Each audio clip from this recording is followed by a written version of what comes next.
Thank you. Okay, we are now on the record in State of Idaho versus Bryan C. Kohberger, CR 2922-2803. Mr. Kohberger is in the courtroom along with his attorney, Ms. Taylor. I believe also part of the team is Jay Logston and Elisa Massif, who is participating by Zoom, I believe.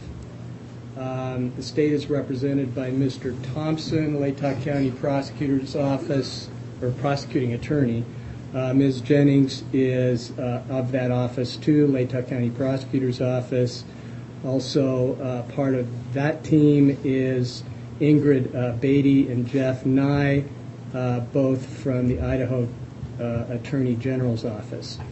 I'm John Judge. If you don't know me, I'm a Latah County District Judge, and I'll be presiding over this case. So, Mr. Kohberger, you've already heard a lot of what I'm going to tell you at your initial appearance, but I'll repeat it to you because it's important, and I want to remind you of these issues. So I'll briefly cover your rights, the charges against you, and the maximum penalties if you are found guilty or if you plead guilty. So I'm going to start with the rights. You have a constitutional right to have an attorney represent you throughout these proceedings. If you cannot afford to hire a lawyer, then one is appointed at public expense. Ms. Taylor and her team have already been appointed, so that's taken care of. You have a right to a speedy and public jury trial where the state would be required to prove every element of each charge against you beyond a reasonable doubt. At that trial, you would have the right to cross-examine the witnesses called against you. That means to see, hear, and question them, to call witnesses to testify for you, and if you choose to testify in your own defense. But you're not required to testify because you also have a right of silence. That right is protected under the Idaho and federal constitutions, so you can remain silent throughout these court proceedings, and that can't be held against you in any way. What you do need to remember, though, is that anything you do say, other than to your lawyers, could be used against you in a later court proceeding. Do you understand that? Yes, I do. Okay, thank you. You also have a right to appeal any final decision of the court, but in order to exercise that right, you need to file a notice of appeal within 42 days of that final decision, or that right is waived. Also, if you are not a United States citizen, any finding of guilt in this state could have adverse consequences to your legal status. Do you understand these rights? Yes. Any questions about the rights? No. All right. Thank you, Mr. Kohberger. So let's go to the indictment. Do you have a copy of the indictment in front of you? Yes. Okay, thank you. And you see in the heading your name there. Is that your correctly spelled complete name? Yes, it is. Is that the correct birth date underneath your name? Yes. Are those the correct last 4 digits of your Social Security number? Yes. All right, thank you. All right, I'm going to read you the charges on the indictment, starting with count 1, burglary. That is a felony under Idaho Code Section 18-1401 and 1403. This alleges that you, on or about November 13, 2022, in Latah County, State of Idaho, did unlawfully enter a residence located at 1122 King Road, Moscow, with the intent to commit the felony crime of murder. Count 2, murder in the first degree. That is a felony under Idaho Code Section 18-4001, 4002, 4003, and 4004. This alleges that you, on or about November 13, 2022, in Latah County, State of Idaho, did willfully, unlawfully, deliberately, with premeditation and with malice aforethought, kill and murder Madison Mogan, a human being by stabbing Madison Mogan, from which she died. Count 3, murder in the first degree, a felony under Idaho Code Section 18-4001, 4002, 4003, and 4004. This alleges that you, on or about November 13, 2022, in Latah County, state of Idaho, did willfully, unlawfully, deliberately, with premeditation and with malice aforethought, kill and murder Kayla Gonsalves, a human being, by stabbing Kayla Gonsalves, from which she died. Count 4, murder in the first degree. That's a felony under Idaho Code Section 18-4001, 4002, 4003, and 4004. Alleging that you, on or about November 13, 2022, in Latah County, state of Idaho, did willfully, unlawfully, deliberately, with premeditation and with malice aforethought, kill and murder Zayna Kernodal, excuse me. This is hard, I'm sorry. Zayna Kernodal, a human being, by stabbing Zayna Kernodal, from which she died. Count 5, murder in the first degree. This is a felony under Idaho Code Section 18-4001, 4002, 4003, and 4004. This alleges that you, on or about November 13, 2022, in Latah County, state of Idaho, did willfully, unlawfully, deliberately, with premeditation and with malice aforethought, kill and murder Ethan Chapin, a human being, by stabbing Ethan Chapin, from which he died. This is signed on May 16, 2023, by the presiding grand juror. So now I'm going to go to the maximum penalties of each charge, starting with count 1, burglary, minimum 1 year, up to 10 years in imprisonment, fine of up to $50,000 or both fine and imprisonment, restitution for the victim's economic losses resulting from the crime.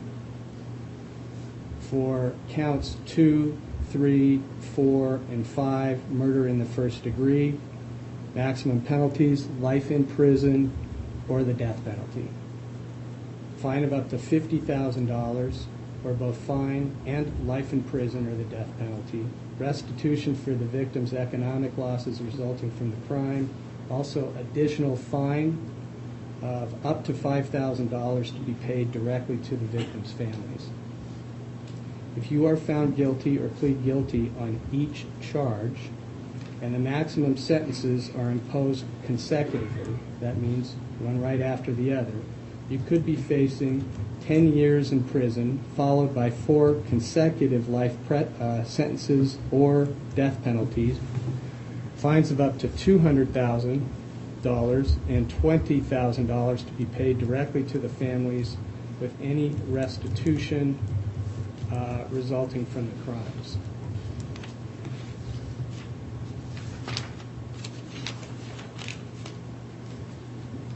Okay. Mr. Kohberger, do you understand the charge in count 1, burglary? Yes.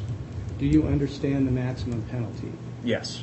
Do you understand the charge in count 2, murder in the first degree? Yes. Do you understand the maximum penalty? Yes. Do you understand the charge in count 3, murder in the first degree? Yes.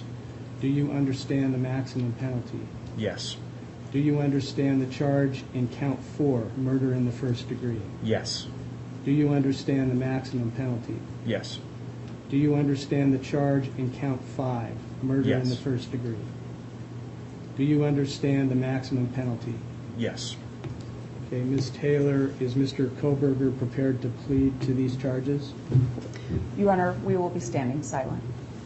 Okay, because Mr. Kohberger is standing silent, I'm going to enter not guilty pleas on each charge, counts 1, 2, 3, 4, and 5.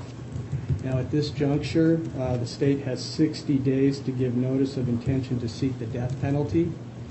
And Mr. Kohberger has a constitutional and statutory right to a speedy trial.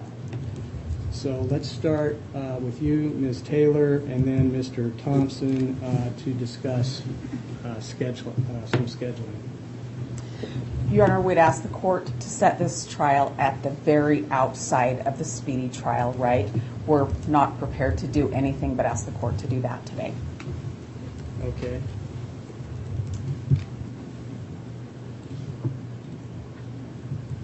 Have you counted out when that would be? November? I have not counted it out, Your Honor, but I believe it would be about November 22nd is when speedy would run. Maybe November 20th, somewhere around there. So I'd ask the court to set it for an October trial date. How long do you think it'll take to try the case?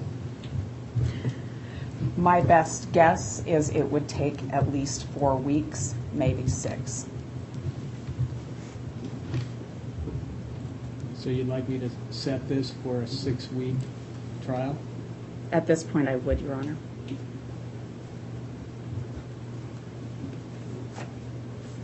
Well,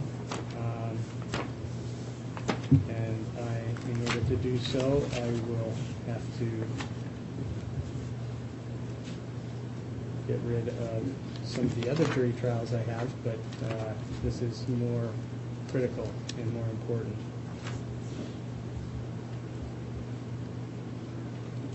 So, Mr. Thompson, what's your desire? Those trial dates are workable for the state, Judge. Okay, thank you.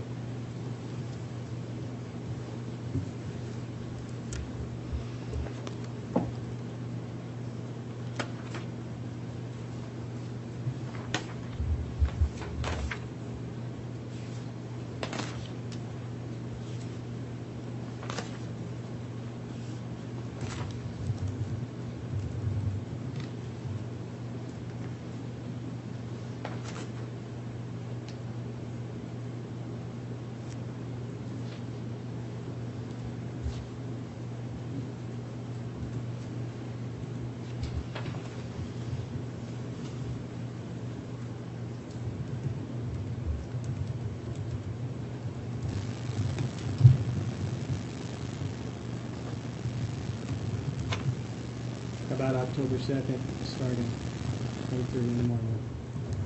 Yes, Judge, That thank work? you. Okay, for 6 weeks. Yes, sir. Okay. Anything else we need to address today, Ms. Taylor? Not with regard to the trial setting, Your Honor, thank you. Anything else? No. Okay, thank you. Mr. Thompson? Nothing from the state at this time, Your Honor. Okay. I'm sorry. Oh. All right. So with that, by the way, I do want to let everybody know, if they don't already know this, that once the grand jury issued the indictment, the preliminary hearing scheduled to start on June 26 was no longer needed and was vacated. So some people are confused about that. So I thank counsel and the media and the public for your attention and respect. So we are adjourned. Thank you.